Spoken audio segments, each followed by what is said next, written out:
Mon petit frère avait 1 an quand la vie nous a séparés. Je n'ai rien pu faire pour lui. J'avais 3 ans. Si j'avais été plus grande, je l'aurais sauvé.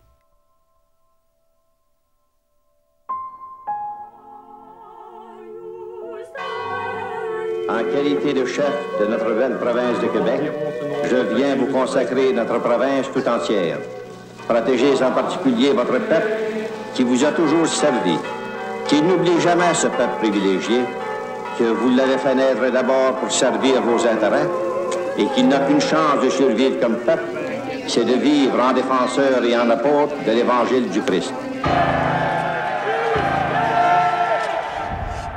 Le règne de la peur multiforme est terminé. Peur des préjugés, peur de l'opinion publique, des persécutions, de la réprobation générale. Peur d'être seul sans Dieu et la société qui isole très infailliblement. Peur de soi, de son frère, peur de l'ordre établi, de la ridicule justice. Peur bleue, peur rouge, peur blanche, maillon de notre chaîne. Place à la magie, place à l'amour.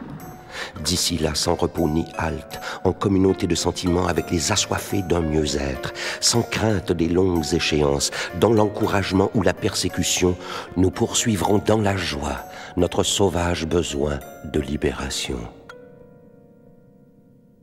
En 1948, mon père avait signé le Manifeste du refus global, rédigé par Paul-Émile Bordua, professeur à l'École du Meuble. Signé par 15 jeunes disciples, Refus global revendique la liberté d'être et de créer sans Dieu. Le manifeste avait fait l'effet d'une bombe dans le Québec de la Grande Noirceur. Quelques années après la parution du manifeste, mes parents sont partis, chacun de leur côté, en laissant leurs enfants derrière eux. Je n'ai retrouvé mon frère qu'à 20 ans pour le perdre à nouveau. Mon frère est schizophrène.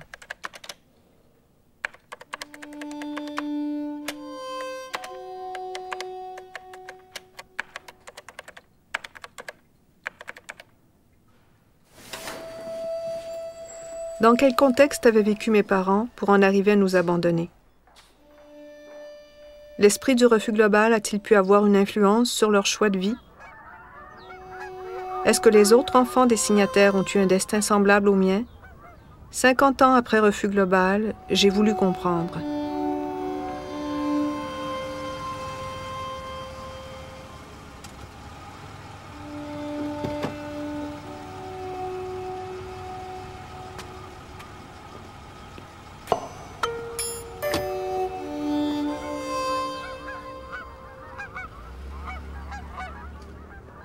J'ai fait rechercher mon frère et je l'ai retrouvé il y a peu de temps. François vit dans une petite chambre d'un foyer protégé.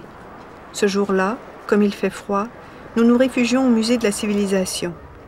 Au moment où mon frère me confie ne pas savoir qui il est parce qu'il ne sait pas d'où il vient, le hasard nous fait cadeau du début de notre histoire. Étonnés, nous nous retrouvons dans le Québec de la Grande Noirceur.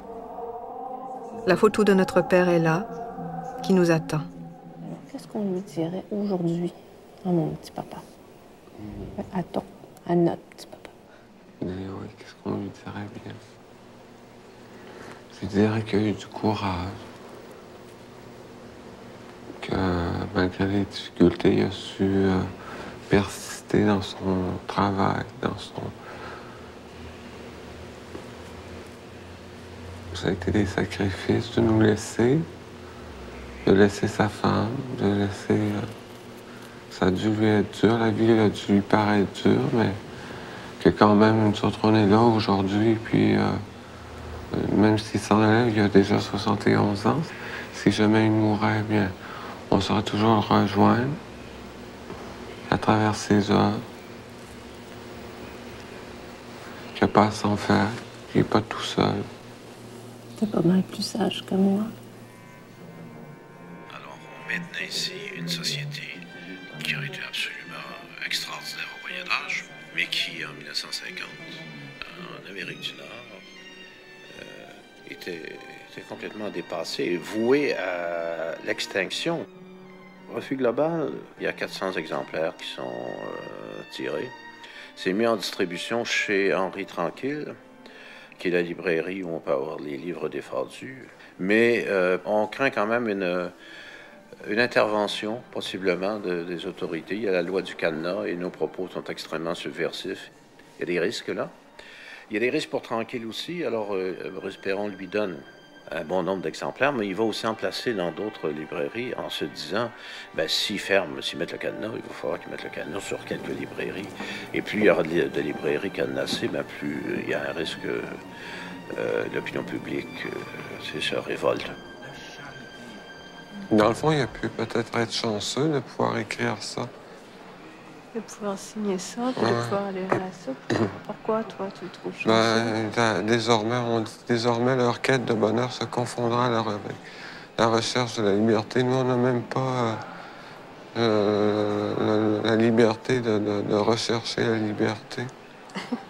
Moi, ça a été un véhicule désastreux, désastre sur désastre. Tu penses à quoi? Ben, je pense à la maison où j'ai vécu en Abitibi, puis mes études, mes amis, les parents. Adoptif, tu Oui. dis? Puis si tu avais imaginé un monde meilleur, tu l'aurais imaginé comment? Je l'aurais imaginé avec ma famille, moi, avec mon père, ma mère, avec ma petite sœur. Je me demande comment est-ce qu'on aurait vécu ensemble. Hein? Ça aurait été drôle. On aurait joué. Mais... On serait chicanés comme tous les frères, tous les sœurs. Je t'aurais volé tes jouets, puis t'aurais volé les miens. Mais oui.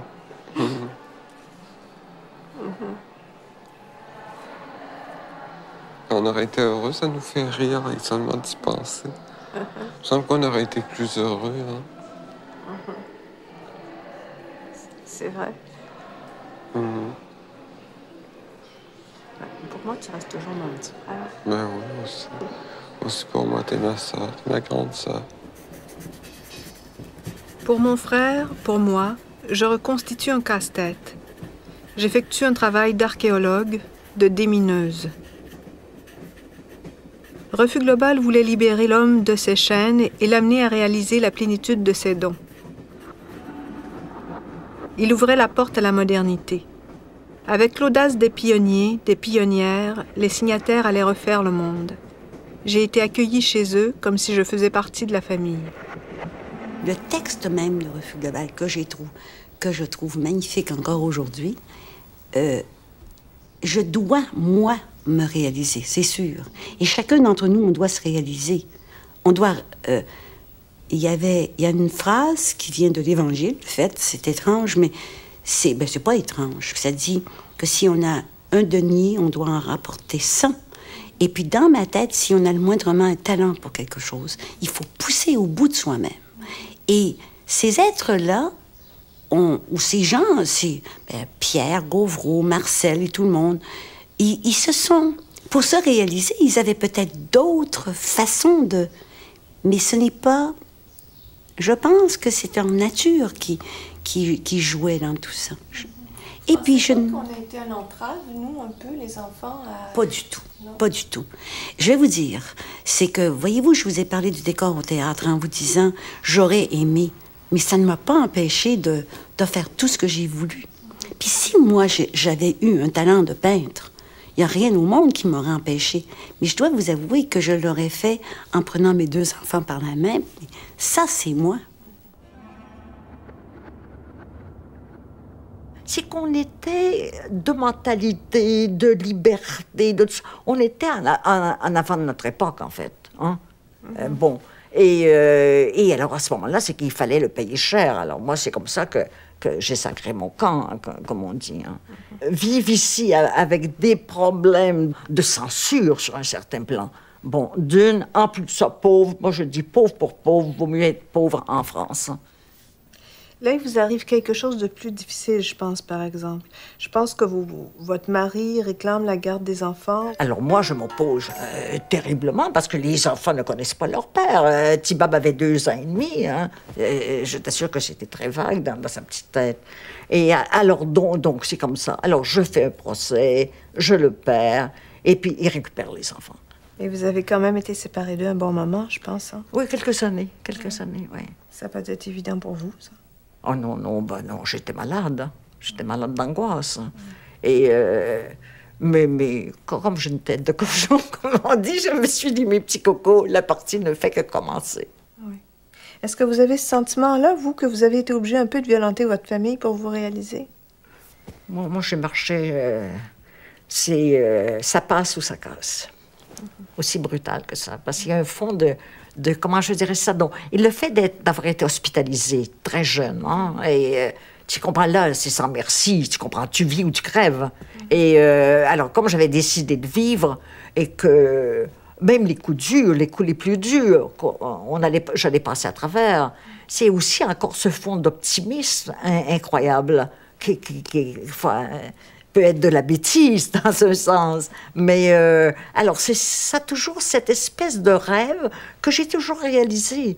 Non, je suis pour la liberté avec les séquelles que ça peut avoir quelquefois.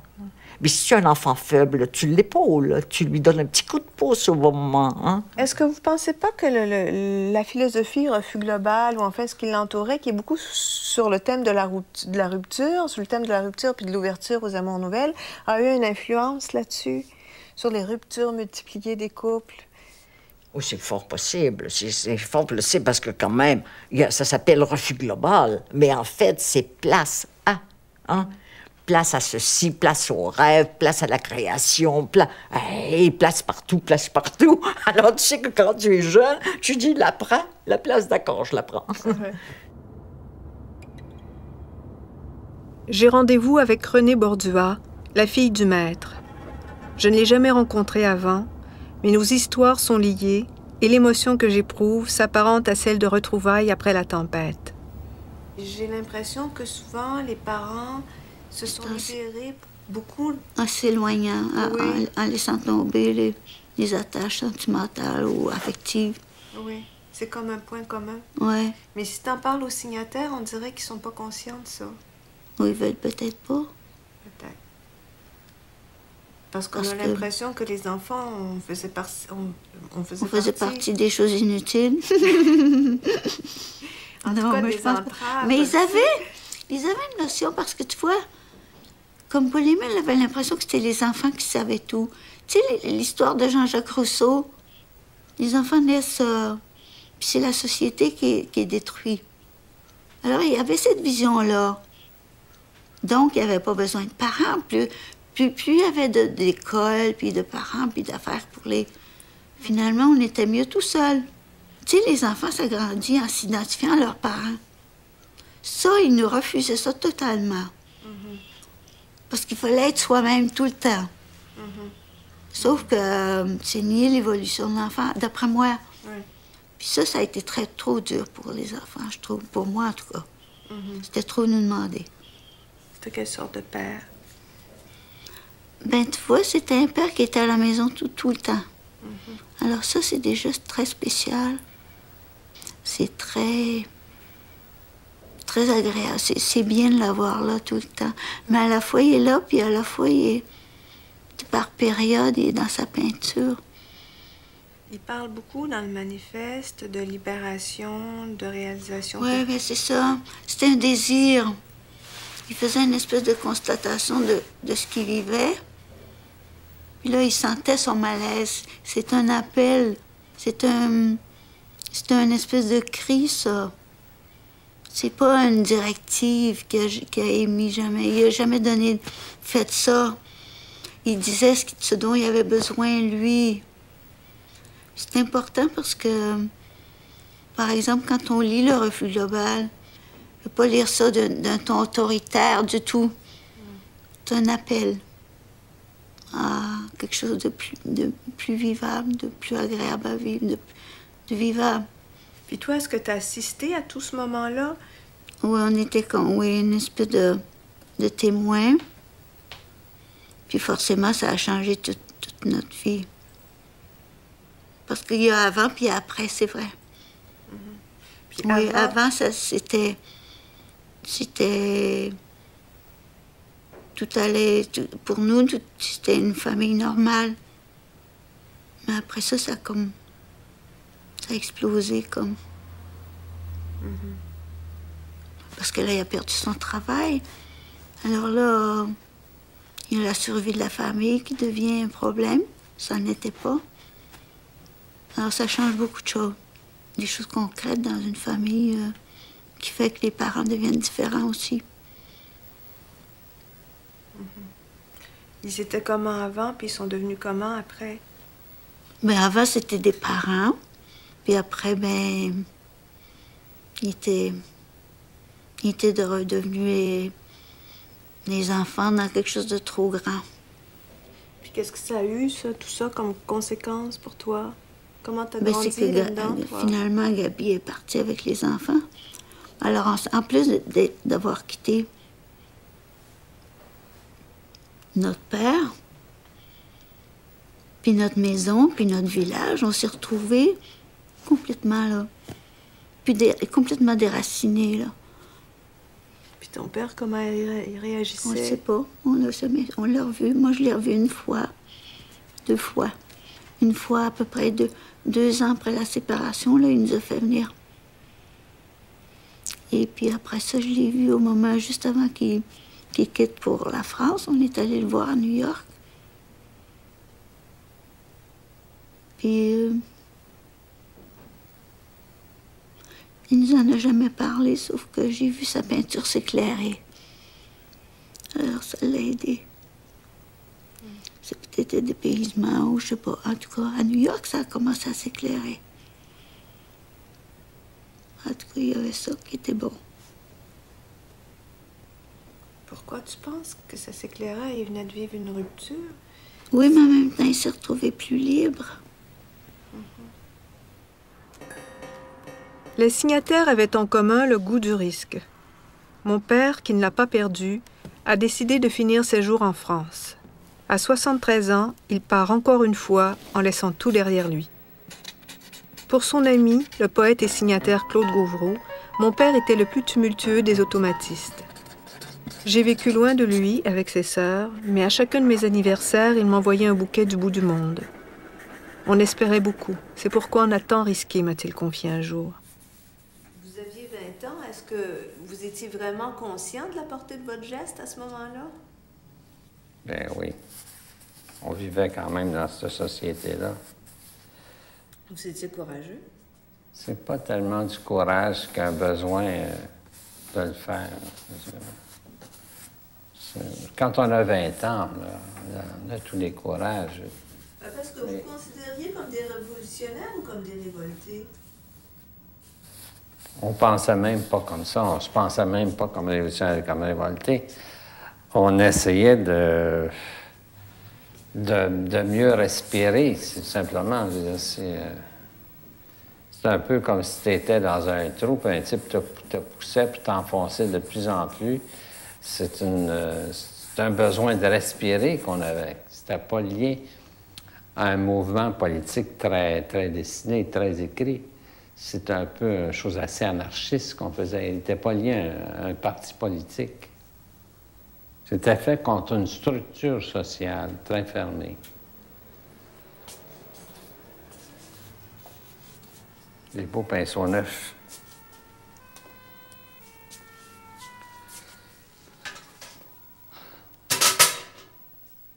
Bordua, c'était un peu un guide spirituel, papa, si on veut?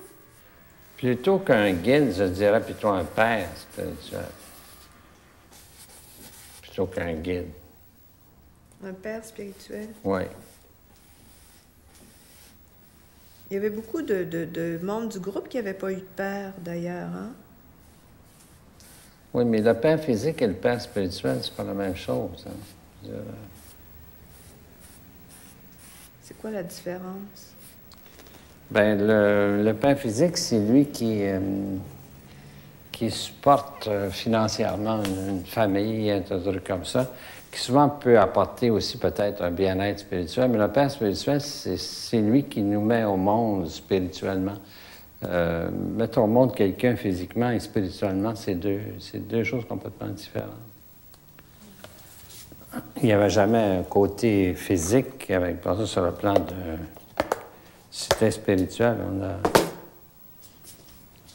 a...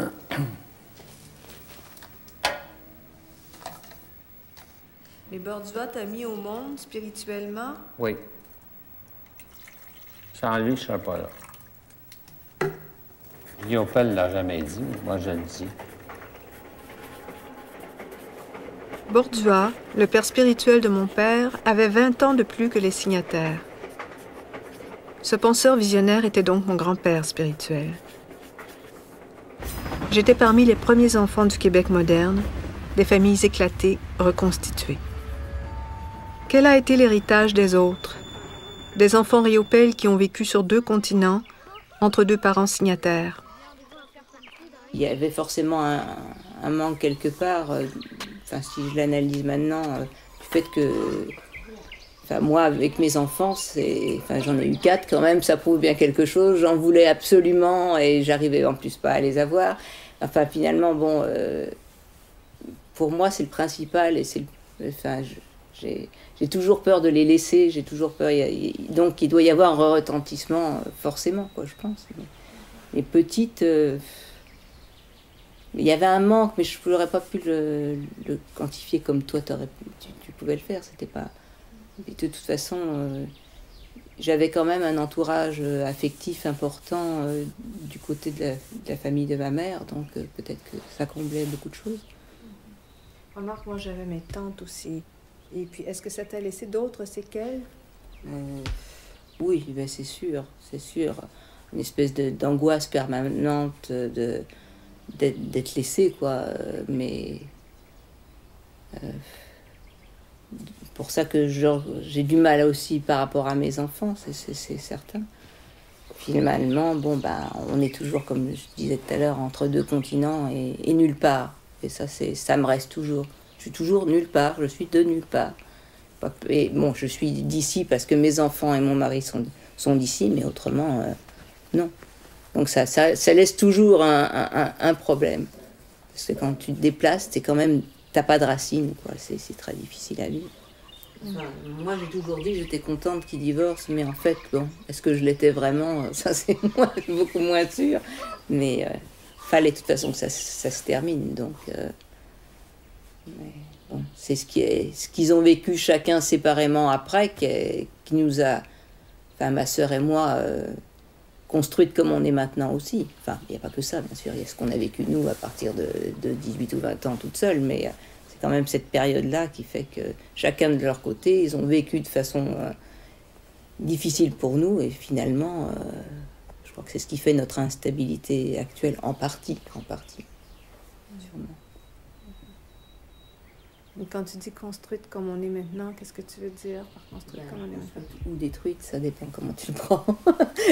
On peut être construite certains jours et d'autres jours complètement détruite, mais faite comme on est maintenant, quoi. En fait, c'est ça.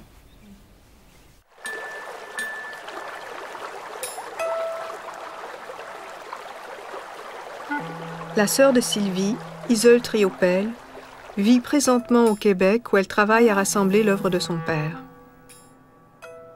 Comment on vit quand on est la fille de 2 géants pareils? Très mal. On le vit très mal. Et qu'est-ce qui est particulièrement difficile là-dedans? Parce qu'on a toujours une étiquette qui vous suit, et particulièrement quand on travaille justement sur l'œuvre d'au moins d'un des deux artistes. Donc je pense qu'il faut arriver à prendre de la distance, ce qui est très difficile. Ça m'a pris des années et je pense que je recherche encore la distance.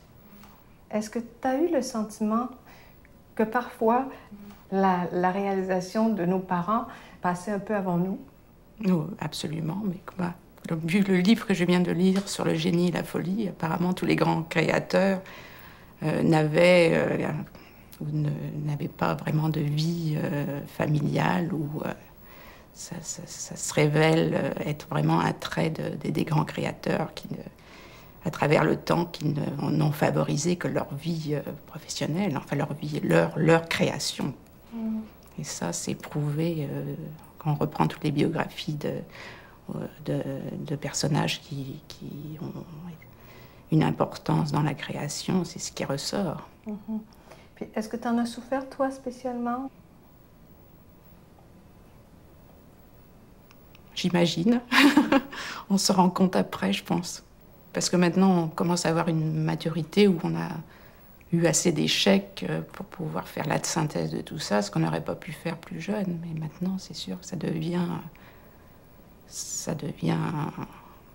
quelque chose qu'on a pensé peut-être avoir digéré et puis qu'il faut redigérer une deuxième fois. Si tu avais résumé en 2 phrases, le meilleur que ça t'a apporté, le pire. Le meilleur, c'est d'avoir connu des gens extraordinaires, j'imagine. Puis des créateurs, oui, en effet. Et le pire, bien, je veux pas penser au pire. C'est pas bon. Tu veux pas penser au pire? Non, c'est mieux de pas penser au pire. Parce que quand on pense au pire, on pense à ce qui nous fait mal aussi. Oui.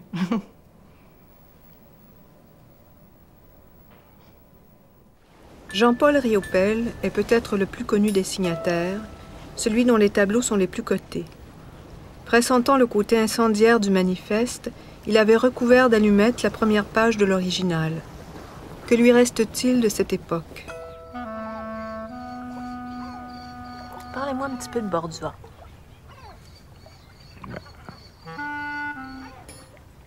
Il y a longtemps, ça.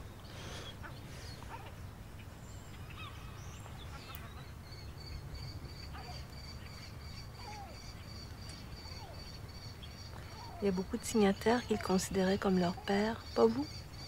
Non. Non.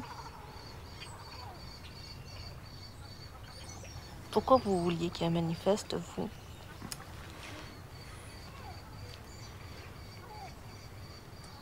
Pour dire le contraire de ce que les autres disaient.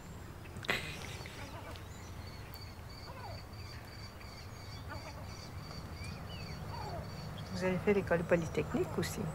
Ouais. Vous auriez pu ne pas être peintre, alors? C'est ce que j'ai dit. C'est ce que vous auriez dû? Qu'est-ce que tu veux faire d'un peintre?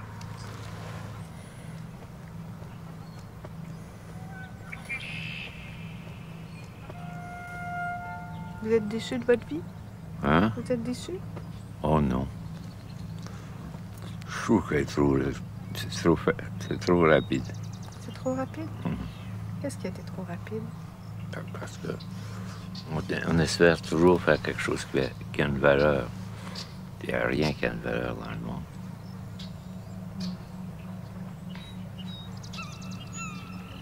Vous avez quand même transmis des choses importantes à votre descendance. C'est bon. Le goût de la création. Si ça existe. Vous doutez de ça aussi? Vous doutez que ça existe, la création? Je comprends.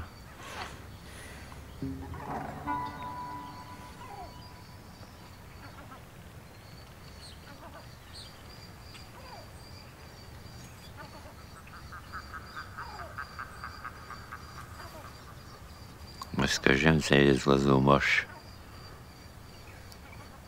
Vous aimez les oiseaux moches?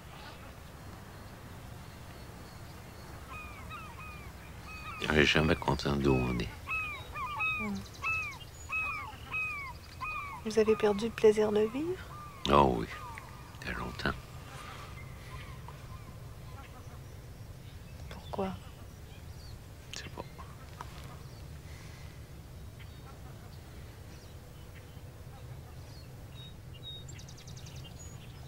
Ça me fait de la peine.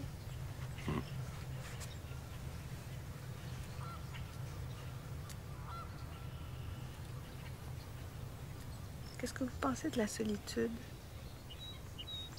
C'est tout ce que j'aime, en fait. Pour ça que je veux toujours être ailleurs. Les jours comme aujourd'hui sont agréables.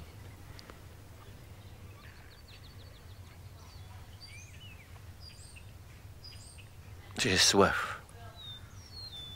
Pourquoi on boit? Pour se noyer.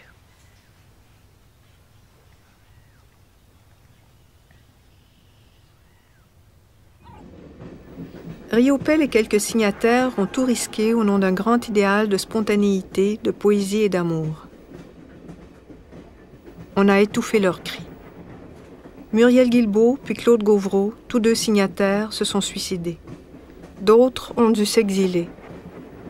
Bordua écrivait qu'une catastrophe valait encore mieux qu'une fausse réussite. Moi, je refuse de dire que si on ne réussit pas, c'est de la faute des parents. Ça, j'ai jamais accepté ça.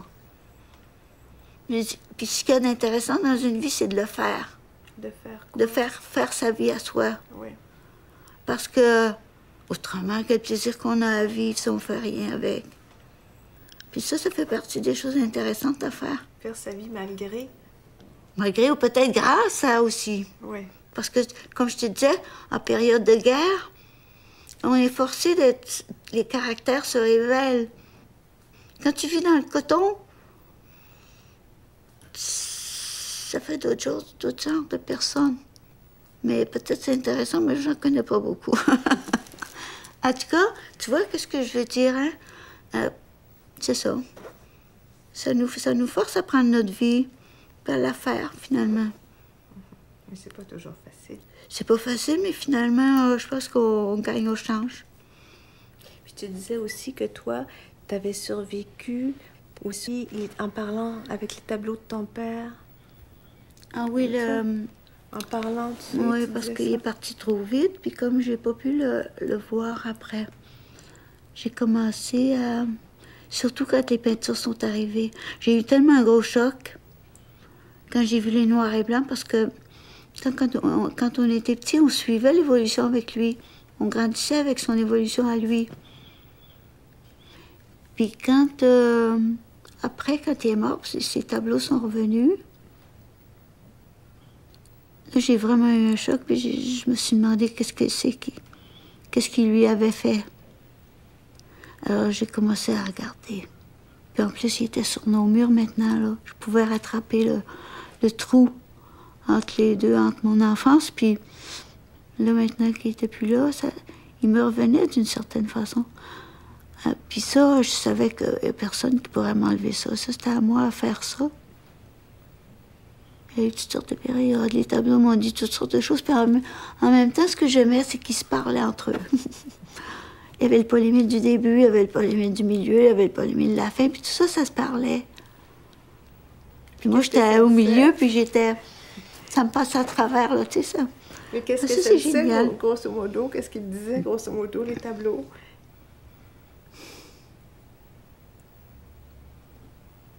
C'est parce qu'ils m'ont dit beaucoup de choses différentes au fur et à mesure que j'ai grandi, comme les noirs et blancs.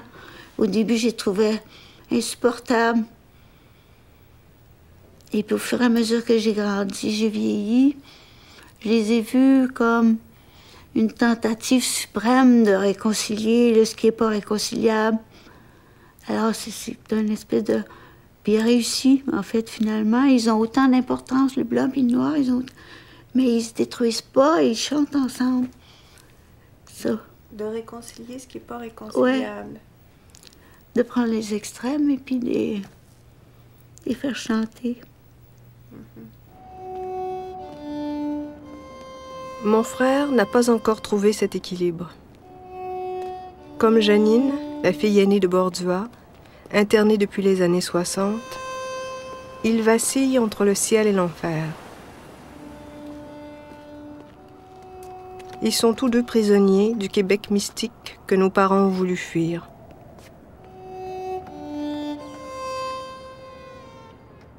C'est pour défendre le bon Dieu que que Saint-Michel a terrassé Satan. C'est pour défendre la création. C'est l'histoire du début, du tout début de la création, Saint-Michel. Ça, tu as dû apprendre ça à l'école. Moi, c'est par cette histoire-là que je me sens situé. Dans mon époque, par l'histoire de la première lutte qu'il y a eu dans le ciel. Entre Saint-Michel puis le démon, Satan. Mais si tu étais situé par ton histoire familiale, là, oui. Est-ce que tu aurais besoin de te situer, tu penses, religieusement? Ben, je le serais automatiquement. J'aurais pas besoin de toujours faire des efforts pour essayer de comprendre qui je suis, puis comprendre qui on est, la famille, comprendre. Il y en a des choses à comprendre quand on est seul, puis on n'a pas beaucoup d'expérience. Je sais pas comment dire, on dirait qu'il est sale un peu. Qui est sale? Il y a besoin d'être nettoyé. Je vois pas comme ça un ange. Pour moi, ça représente pas un ange comme quand je le vois. C'en est un quand je le vois, mais je vois ça plus élevé que ça, un ange. Je vois ça comme les statues de plâtre là-bas avec un enfant. Là. Au fond, là? Oui. Comme un ange gardien. Avec des ailes, resplendissant de blancheur, immaculé. Mais qu'est-ce qu'il ferait pour toi? Il serait comme mon ange gardien, il me protégerait. Comme la nuit avant de m'endormir, je récite toujours une prière. Bonsoir mon bon ange, à vous je me recommande. J'ai gardé ça de quand j'étais petit. À vous je me recommande, gardez-moi s'il vous plaît. Je le vois comme un ange gardien. S'il vous plaît, cette nuit sans périr, sans danger, sans mort subite. Justement, à l'âge de 17 ans, quand j'ai été malade à l'hôpital, j'avais pris de la drogue, hein, tu savais? Oui, tu l'avais déjà dit. J'hallucinais que j'étais en enfer. J'avais peur, en tout cas, puis je pleurais tout le temps. Ça, c'était pas le début de la schizophrénie, tu penses? Peut-être que c'était un début de schizophrénie. C'est là qu'on s'est retrouvés? Oui. Puis il pensait qu'en connaissant ma vraie famille, que ça me ferait du bien. OK. J'avais une drôle d'impression, tout d'un coup, comme si on allait me visiter. Puis j'ai senti quelqu'un passer que je connaissais pas, mais ça a été comme un miracle. Je me disais, cette personne-là m'est destinée. Puis je trouvais tellement qu'on se ressemblait. Tu t'es retourné, puis j'ai cru voir un ange. En tout cas, c'était tellement bon à voir. Puis là, j'ai ouvert les bras, puis j'ai senti que t'étais ma sœur, que j'étais ton frère. Quand tu les entends, là, tes voix, t'entends-tu des voix d'ange aussi? Non. T'entends pas des voix d'ange? On dit des voix, mais c'est pas vraiment des voix, ce sont des ondes. Des ondes? Oui, mais ce sont les mêmes ondes qu'ont les saints. Tu sais, les saints, quand ils entendent une voix, là. OK. Les ermites, là? Oui. Ça, ben, les ermites ou les saints, là, qui sont au ciel. Comme Sainte Jeanne d'Arc a entendu des voix, là. Mais c'était des ondes. Ça se manifeste comme une onde. Si on y va plus profondément, ben, ça peut devenir une voix. Si on hallucine l'onde, là, ça peut devenir une voix, ça peut être audible à l'ouïe. Comment t'expliques ça, toi? Ça serait difficile à dire comment j'expliquerais ça. Mon psychiatre, il doit bien se demander comment. C'est compliqué, hein? De plus en plus, je me rendais compte que c'est de ma mère dont j'aurais voulu entendre mon histoire. Je lui avais peu parlé au cours de ma vie. Rejointe au téléphone, elle avait refusé de me recevoir, mais elle m'avait avoué, paniquée, « On est allé trop loin, trop vite. » Ces mots allaient bientôt prendre tout leur sens. J'étais sur le point de faire une découverte capitale. La correspondance de mes parents avec Bordua entre les années 49 et 52. De la main même de mes parents m'étaient comptés les événements menant à notre abandon. Pendant un moment, j'ai oublié de respirer. Cher Bordua, je regrette de n'avoir pu accéder à votre désir l'autre soir. Mais je touche à une expérience actuellement qui s'offre à moi pour la première fois. J'ai le sentiment qu'elle m'apportera quelque chose de définitif. Je pense qu'il n'y a rien à travers quoi on ne puisse passer. Et cette certitude vis-à-vis de moi-même m'ouvre toutes les possibilités. Je ne sens la nécessité d'aucune morale, ni d'aucun principe, ni de dogme, ni de religion. Je n'ai aucun goût ni disposition pour moraliser. Suzanne. reçu l'écriture de mon père. Cette brusque dissociation du noyau qui nous unissait m'a beaucoup touchée. Je suis comme un navire sans quille. Je cherche un pays où il fait bon vivre et la petite famille qu'il faut faire vivre. Il me semble qu'il y a trop de choses qui nous étouffent. Un jour, je rencontre Marcel sur Avenue du Parc. Puis il me dit, je te présente Suzanne. Et puis il me dit, je me marie. Vous vous en souvenez pas comment elle était, non, ma mère? Pas du tout. C'est-à-dire, je me souviens de qu'elle écrivait. Mais je peux pas. Je n'ai pas eu, je ne l'ai pas vue assez longtemps. Je l'ai peut-être vue 1 fois, 2 fois, 3 fois. Mais c'était peu. Parce qu'elle était joyeuse. Oui, oui, puis on le voit sur les photos. Genre, c'était peut-être, je sais pas si elle l'était vraiment, mais elle semblait intéressée aux enfants aussi. Parce qu'elle était sur le point de se séparer, puis de nous laisser, en fait. Oui, mais moi, je savais pas ça dans ce temps-là. J'ai pas su ça, hein. Vous avez pas su ça? Non, j'ai su ça après, quand ça a été fait, qu'elle était partie. Mais à ce moment-là, j'étais pas au courant qu'il y avait des problèmes. Il y avait eu une tentative de ferme collective avant Saint-Mathias, à Saint-Jean-Baptiste, là. Et puis ça aussi, ça reste assez vague. Puis mon père, lui, était comment? Parce que Bordua le décrivait comme le difficile, le compliqué. Il était triste. Je l'ai toujours connu comme un bonhomme triste puis renfermé. Et, il regarde un peu plus, plus haut, là. Ça est dans l'album, ça aussi, dans la biographie. D'abord, elle était très belle. Et puis, c'était quelqu'un de très intelligent. Et qui avait beaucoup de talent, hein, qui écrivait, qui avait beaucoup de talent. Je vais garder ses textes, je ne sais plus où c'est, là, dans mes caisses, il y en a énormément. Et elle écrivait des petits blocs-notes. Et puis, c'était toujours très brillant. Et moi, je l'aimais beaucoup, Et c'est pour ça que, comme la plupart des gens du groupe étaient pauvres, c'est la pauvreté qui a divisé tout ce monde-là. Hein? C'était pas c'est très joli de vivre d'amour et d'eau froide, mais l'eau froide est moins agréable que le reste. Hein? Alors, ça finit par faire des dégâts, évidemment. Ouais. Pourtant, dans ses lettres, le ton, quand elle parle de la rupture, est très, très léger. Oui. On a l'impression qu'elle prend ça légèrement. Oui, parce que je crois qu'elle a eu une histoire d'amour. Hein? Oui. Et c'est une histoire d'amour, bien, ça fait avaler bien des drames. Hein? Ouais. Même si l'histoire d'amour est temporaire. Ouais. Et comme elle était très belle femme, mais pourquoi n'aurait-elle pas eu une histoire d'amour? Hein? Vous vous souvenez, quand je suis venue la première fois, vous m'avez dit, elle m'a volé un amant. Puis en lisant la correspondance, c'est vrai. Je me suis dit, c'est Bordua. Non, c'est Peter Byrne. Ah! Je crois qu'il s'appelait comme ça, je ne sais plus. Okay. En tous les cas, c'était un Anglais de Londres.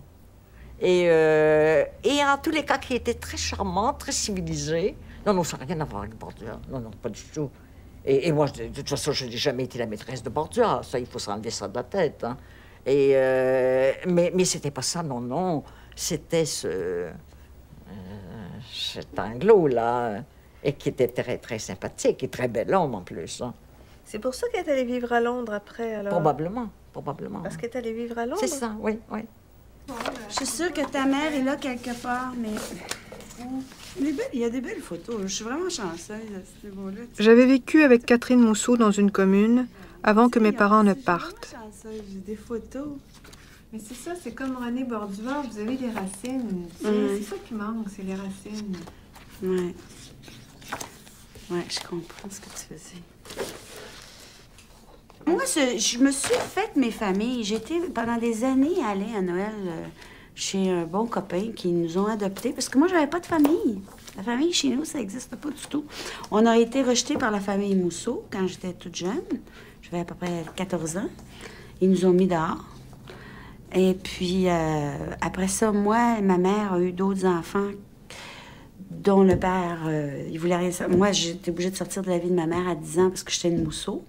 Il a sorti tout ce qu'il y avait de Mousseau. Et il voulait même lui changer son nom de comédienne. Puis il a sorti toutes les œuvres, puis il a sorti moi, qui avait 10 ans. Et puis après ça, ma mère a eu des enfants, mais j'ai jamais été comme là. pas elle non plus. Je sais pas qui c'est, mais je pense pas que ce soit elle. Je saurais pas t'aider.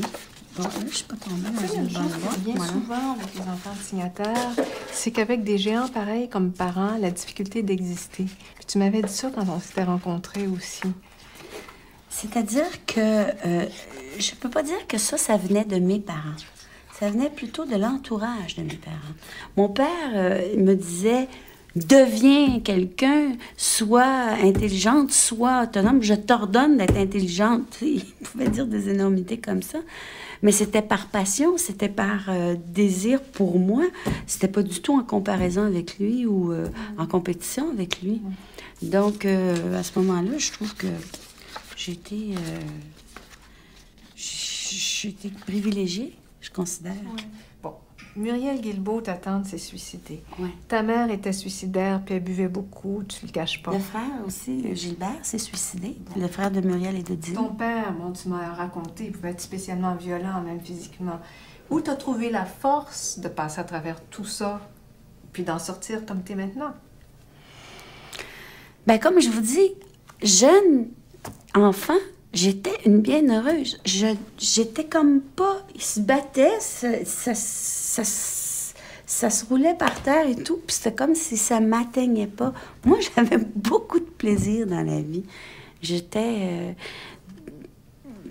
Donc, je sais pas pourquoi j'ai réagi comme ça. J'étais pensionnaire longtemps, j'ai vécu dans des familles. De 10 à 13 ans, j'ai vécu ni avec mon père, ni avec ma mère. Puis, bon, à un moment donné, il y a une famille qui voulait m'adopter. J'ai pas voulu. J'ai changé de place. Et ça, j'étais correcte là-dedans. Pourquoi? Je ne sais pas. Je pense que quelque part, j'ai été profondément aimée aussi à travers tout ça. Ça veut pas dire que j'ai pas des blessures. Mousseau, il m'excommuniait. Il m'excommuniait pas. Il me jetait dehors toutes les semaines. C'est bien sûr qu'à un moment donné, bon... Peut-être que c'est cette silhouette-là, ça se pourrait. On va dire que c'est ma mère. On va dire qu'elle regarde dans la fenêtre et puis que je suis en train de jouer dehors. Ça se peut. Je ne sais pas. Cher Bordua, je me suis découvert quelques cheveux blancs et des désirs fous. Attendons un peu, me dis-je. La sagesse reviendra peut-être demain. Qu'allez-vous penser de cette lettre et de moi, Suzanne?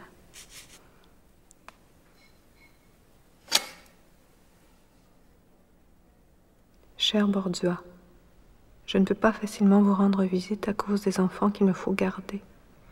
Je vous écris un mot afin de vous mettre au courant des derniers événements en marge de ma vie et de celle de Marcel. Comme nous venons de louer la maison pour 2 mois, nous continuerons de l'habiter. Tout est pourtant fini entre nous, et on est tous les deux très contents de ce qui nous arrive. Qu'est-ce qui a fait que vous vous êtes laissés finalement? Bien, c'est pas moi qui l'ai laissée, c'est elle qui est partie. Mais quand elle est partie, elle m'a dit qu'elle le faisait pour mon bien, que je ferais peindre maintenant. Elle a l'impression que ça serait pour mon bien. C'est ça qu'elle a dit.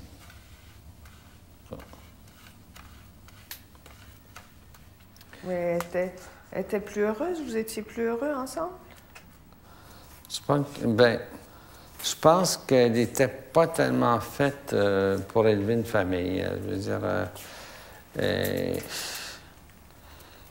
c'était pas la... Elle voulait se réaliser en dehors, je pense, se réaliser. Mais c'était difficile pour elle. Mais ton garçon, il t'a pas manqué, ton garçon? Ouais, ça... Ben, je veux dire, au début, oui. Au début, oui. Mais ensuite, on s'habitue.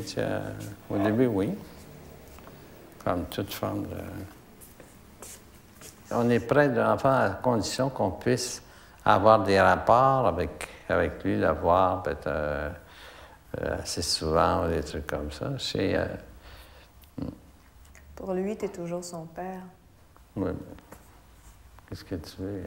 Si je suis toujours son père, il m'écrit. J'ai envoyé quelques lettres, des cadeaux, il ne m'a jamais répondu. Il n'écrit à personne. Papa, il est schizophrène, il a passé sa vie internée, il ne peut pas travailler, il ben oui, à personne. J'ai déjà été malade, j'ai déjà été interné pendant plusieurs années, moi aussi. Alors, qu'est-ce que tu veux que je fasse?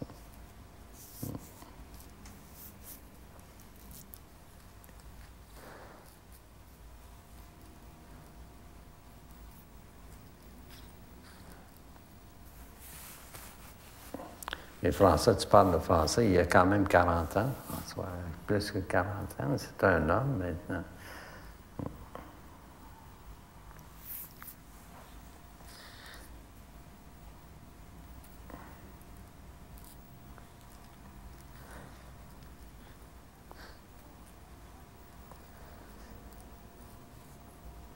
Alors ça va sécher, là. Je vais être prêt à donner une deuxième couche. Une fois que la première couche est donnée, on peut attendre. Je veux dire, j'ai pas d'autre chose à faire pour le moment. Quand tu venais de temps en temps, moi, je me souviens que tu aurais voulu que je reste à Montréal à côté de toi. Il y a une responsabilité aussi d'un artiste, c'est de faire épanouir les dons qu'il a reçus. On voit ça même dans l'Évangile, c'est écrit ça. Tu vois, le père même qui dit à son fils de s'en aller à l'étranger pour faire épanouir ses talents, puis qu'il reviendra au bout de 7 ans. C'est que si on a des dons, il faut les faire s'épanouir. On risque de souffrir puis d'être complètement seul. Il y a un aspect que tu vois pas, là, tu ramènes tout à tes problèmes, à toi d'enfant, que son père là. Mais si on vit de cette façon-là, parce que moi, j'ai souffert longtemps que Suzanne soit partie, mais il faut aller au-delà de ça. Dans la vie, il faut aller au-delà de ça. Mais moi, ça me fait surtout de la peine pour François, dont la vie est gâchée, tu sais. Et tu voudrais que moi, je gâche ma vie pour lui? J'aurais aimé ça qu'on en prenne assez soin pour que sa vie soit pas gâchée. Ben oui, mais qu'est-ce qu'on peut faire à ce moment-là pour ça? Ben, je pense qu'on peut faire ce qu'on attend qu'un père et une mère fassent pour un petit enfant. Tu reviens toujours au père classique, là. Moi, je ne vois pas ça de cette façon-là.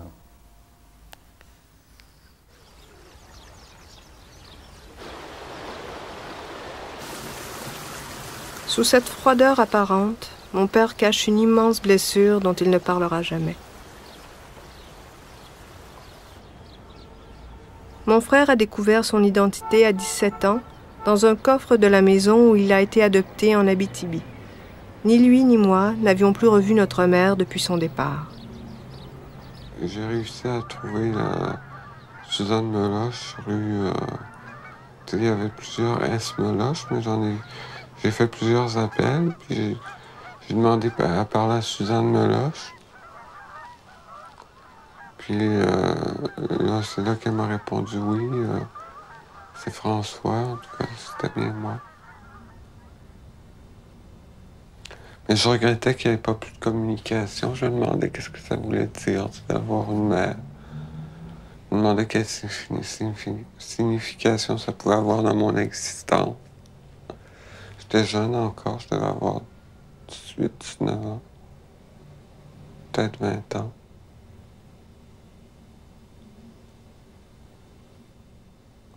Quand tout était passé, là, pour moi, mon enfance, puis tout ça. Pourquoi tu as cessé de la voir? Je suis passé à Québec, je pense, où elle est déménagée, je pense. Je sais pas exactement pourquoi. Je pense qu'elle est déménagée. Je n'ai pas su son adresse. J'ai laissé faire. C'est François Margagnon qui avait ça. C'est Madame Bordua qui avait donné. Ah. J'ai découvert ça au cours de ma recherche. Tu vois, regarde. Les aurores fulminantes.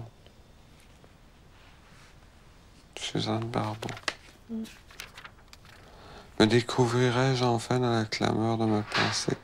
Ça me retrouve, ça me fait penser à moi. Ouais. Me découvrirais-je enfin dans la clameur de ma pensée? Parce que moi, ma pensée, pour moi, c'est des ondes. Puis les ondes, c'est des clameurs qu'on entend là, quand on est allongé, là. Puis on écoute le mur, on écoute le temps, le silence. Puis du mur, on entend des clameurs.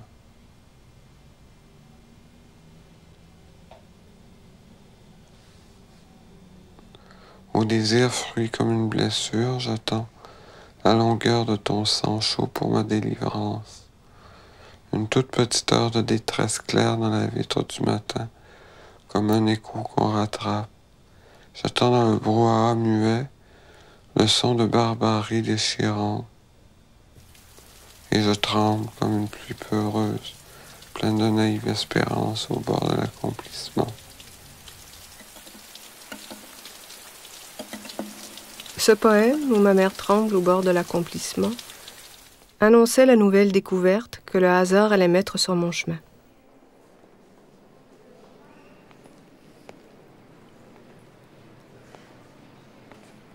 Ça, ce petit tableau-là, il est génial. Je trouve qu'il est tellement joli. C'est vrai qu'il est tellement joli.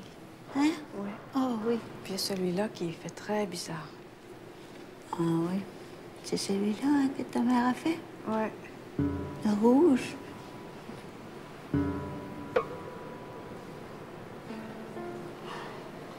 C'est 62, je suis étonnée.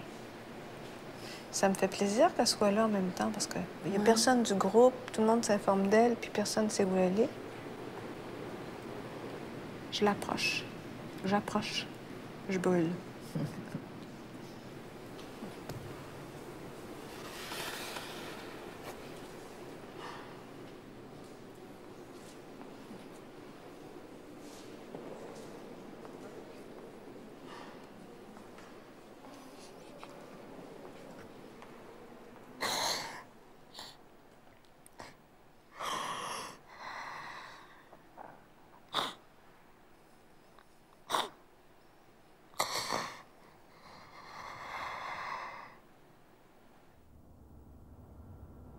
Il est où, là, ton frère, exactement? À la frontière entre Haïti et la République. Où est-ce qu'elle est, la frontière? Mais là, on est sûr qu'il est à Manzanillo, par exemple. Ben, il me semble que oui. Moi, c'est l'adresse. C'est l'adresse de son épicerie. Parce que quand il vient me téléphoner, il appelle à son épicerie. Alors, où on le trouve? En faisant la côte puis en marchant jusqu'à Manzanillo. Ou alors, on s'installe à l'épicerie puis on attend qu'il vienne me téléphoner. Moi, Paulo, il va pouvoir nous dire des choses aussi essentielles sur lui. Hein? Un fils qui part de son Ça va père. être différent. Ça va être différent parce que ça a été plus compliqué pour lui, je pense. Plus difficile encore que pour les filles. Je pense que oui. Pour un garçon, c'est toujours plus difficile. Surtout qu'il l'a perdu trop vite. Je ne sais pas. Moi, j'ai hâte de voir qu'est-ce qu'il va dire. Parce qu'avec moi, il n'a jamais vraiment parlé. Je l'ai vu il y a 5 ans, mais pour 5 jours. Puis avant, ça faisait 13 ans que je ne l'avais pas vu. Ouais. Et moi j'ai beaucoup changé depuis ce temps-là. Puis lui aussi, là, c'est difficile de dire. Ça veut dire qu'en 18 ans, là, tu l'auras vu 2 fois? Ouais. Il y a ma bordouasse. Seul sur son bateau, Paul Bordua avait fui le Richelieu et son enfance pour accoster 15 ans plus tard en République dominicaine. En m'approchant du fils Bordua, j'avais un peu l'impression de m'approcher de Bordua lui-même. L'impression que je trouverais avec lui la réponse ultime à ma quête.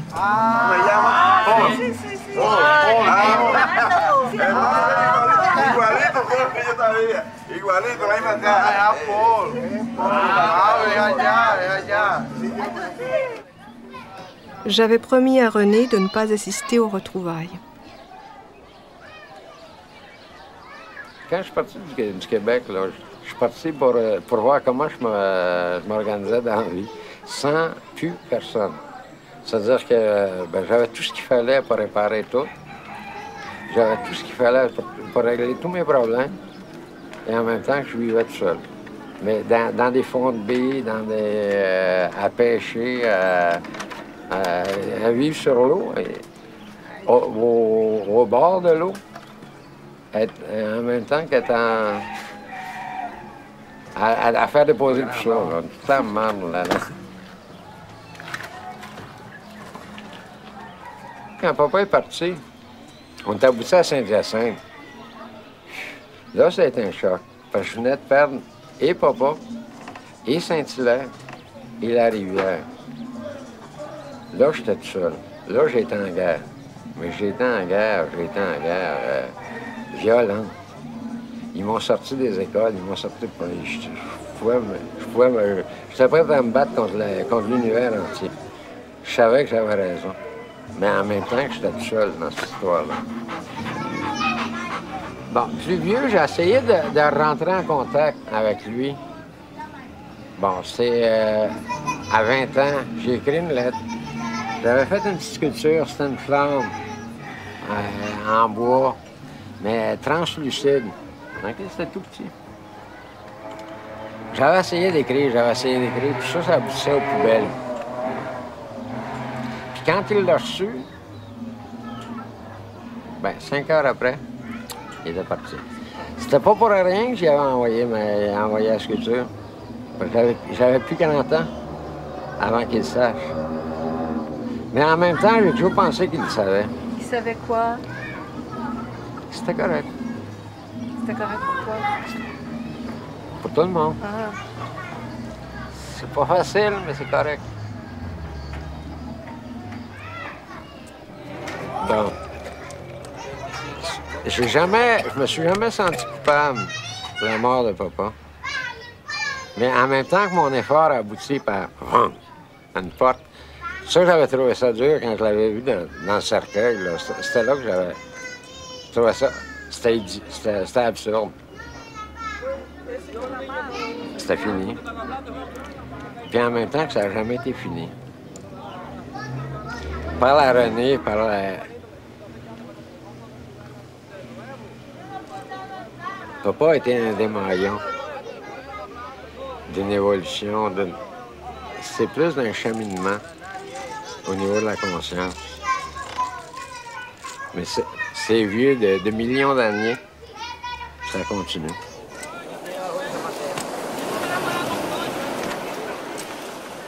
Il y avait bien de la violence dans tout ça, mais il y avait bien de la violence à se débarrasser des vieux mythes. Et c'était pas facile d'en inventer des nouveaux. C'était pas... Bon. Ce qui fait que... Si tu perds tes normes, de toute façon, dans ces histoires-là, il y en a qui payent. Et il y en a qui payent dur. Fait que c'est plus au niveau des culpabilités, là, mais en même temps, ça se paye avec le sang ou avec l'âme.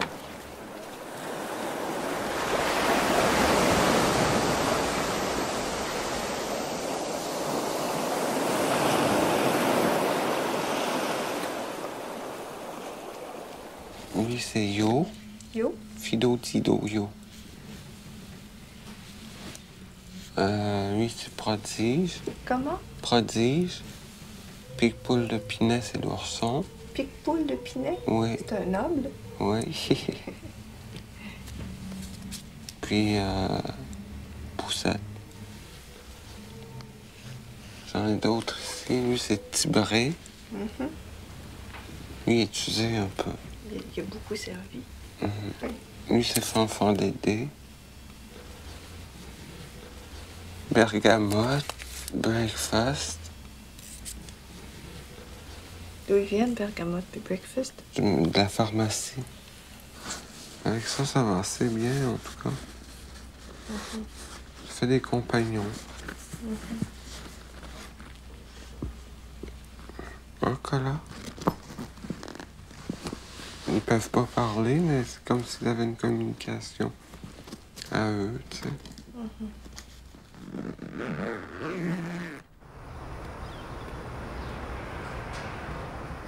Je pense que chaque être humain porte ça en soi, un refus global. Je comprends plus pourquoi, là, ça a été des risques, des sacrifices à faire, sacrifices de nos vies.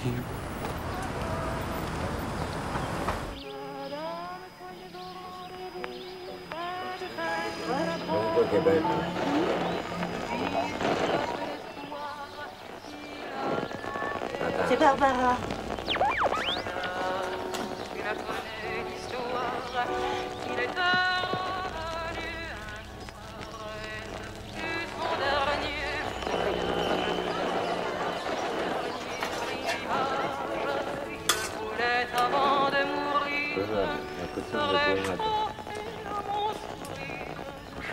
ça se va. C'est correct.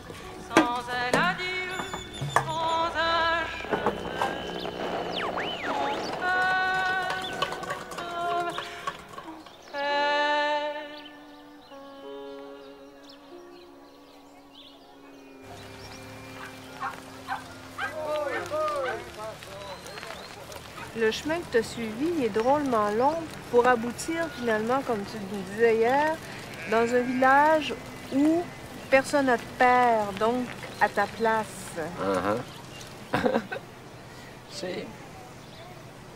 Mais c'est ça la grande aventure. Parce qu'on ne sait pas comment le chercher, on ne sait pas où le chercher. Et c'est là où ça prend mauditement de l'expérience à s'écouter pour aller le trouver. Parce qu'il est tout le temps là, de toute façon. C'est ça que les hindous disent. Ton chemin, là, il y a le cheminement de l'évolution, de ton évolution, mais tu étais là. C'est d'en prendre conscience et comment... C'est comme la maudite braise ardente. Ça prend une vie à apprendre à danser dessus. Qui ne te brûle pas, c'est ta vie. Mais Chris, quand tu regardes le feu, tu dis tabarnak, ça va, je vais en sortir ensemble. Non, c'est là que tu danses. Quand j'ai perdu Saint-Hilaire, j'ai perdu une relation avec le monde, avec l'univers que je ne retrouvais pas nulle part, qu'il fallait que je réinvente. Mais c'était pas d'autres qui étaient pour me le donner, c'était moi qui étais pour l'inventer. J'avais apporté la correspondance de mes parents à Polo. C'est à Bordua, son père, qu'ils écrivaient, et je savais que ma mère avait été amoureuse de lui. Une question me brûlait les lèvres. Regarde celle-là, regarde, qu'est-ce que ça peut me donner comme choc, ça? Ça, c'est mon père. Montréal, 16 septembre 52. Mon cher Paul, je m'excuse sincèrement de mon absence samedi. Suzanne, c'est ma mère, avait décidé d'aller reconduire Manon à Mont-Roland. C'est la garderie où il est allé déjà reconduire mon frère la semaine d'avant. Et je n'y allais pas. Puis à la dernière minute, nous étions tous les trois dans l'autobus qui nous amenait vers Mont-Roland. Nous pensions être de retour à Montréal vers 2 heures. Nous sommes revenus sur le pouce. Nous avons eu beaucoup de... Nous avons eu beaucoup de difficultés. Nous étions en ville à 6 heures. Il y avait rendez-vous avec ton père, mais il n'a pas pu y aller parce qu'il était en train de nous abandonner à la garderie. Puis l'autobus, le retour sur le pouce, ça a été trop long. Nous sommes revenus sur le pouce, c'est ça.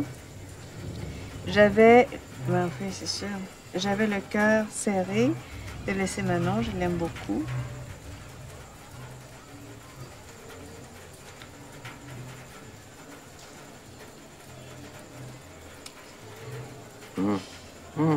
Et depuis, j'étais... Et puis, j'étais si désorientée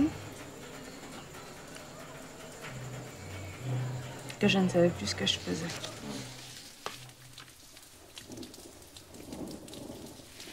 Comment tu peux expliquer ça, toi, de l'intérieur? Bordua, c'était le maître.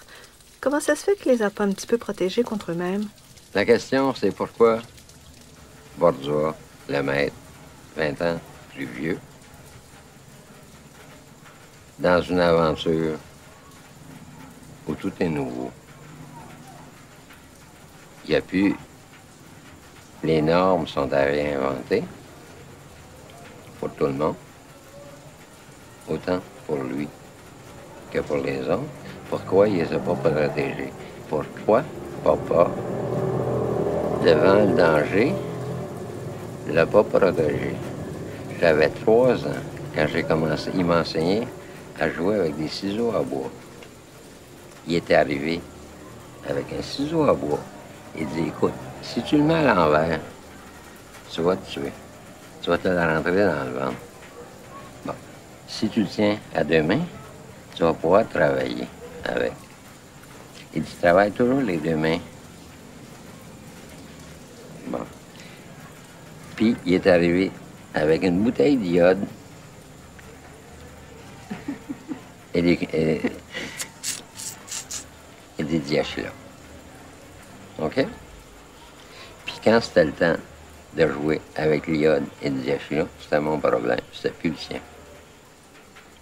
Papa, qui a 20 ans de plus, qui est dans le même bateau, OK? Puis il y a des fois, il y a des tempêtes. Il est poigné dans la même calice de tempête. Il en sait plus long. S'il en savait pas, il en avait su plus long, il aurait été avec d'autres. Il était tout le monde à l'inventer. C'est ça. M'en disant pas plus. Le maître. Moi, je suis encore très calice du maître. C'était mon père, puis il était bien correct. Il a toujours été correct avec moi. Pourquoi? Il me dit, expérimente-les, va le voir. Puis viens pas me demander des réponses. Mes réponses, ils te serviront à rien. Ce matin-là, j'ai laissé mon enfance s'envoler comme un cerf-volant.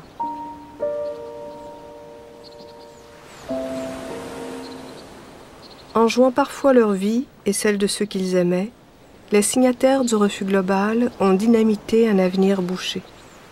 Ils nous ont légué la liberté, la fragilité et la force.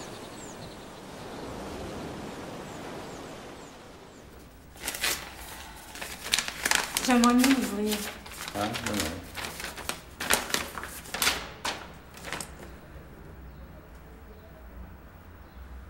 Bon, attends une fois de la merde. Ça fait combien de fois que cette crise de musée-là me refuse, hein?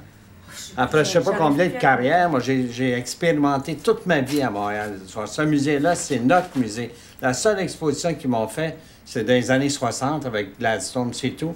Les peintres, nous, les peintres canadiens et les peintres québécois, on n'est quasiment pas exposés. J'en suis un qui ont continuellement ségrégationné. C'est pour ça qu'on s'en va de cette crise de pays de merde-là.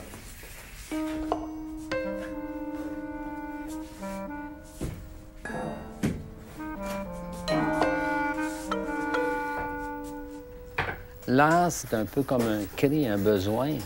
Chez moi, c'est ça. C'est un besoin d'écriture, un besoin comme les gens ont un besoin de chanter, de danser. C'est un besoin d'expression qui écrit la vie. L'expression de joie, de tristesse. Et l'homme a eu besoin à tout temps de ça, de toutes les époques. Dans tes premiers temps, Bordua, tu disais « l'espoir est grand ». L'espoir est toujours aussi grand aujourd'hui? Il est différent. Il n'y a plus du tout d'illusion sur l'illusion de succès, de reconnaissance, mais plutôt une assurance, mais très grande, de la qualité que je fais et de la personnalité de ma propre écriture. Et je suis sûr que ce que je fais actuellement va s'imposer. Il en reste un tout petit bout de tape au bout du blanc à droite aussi.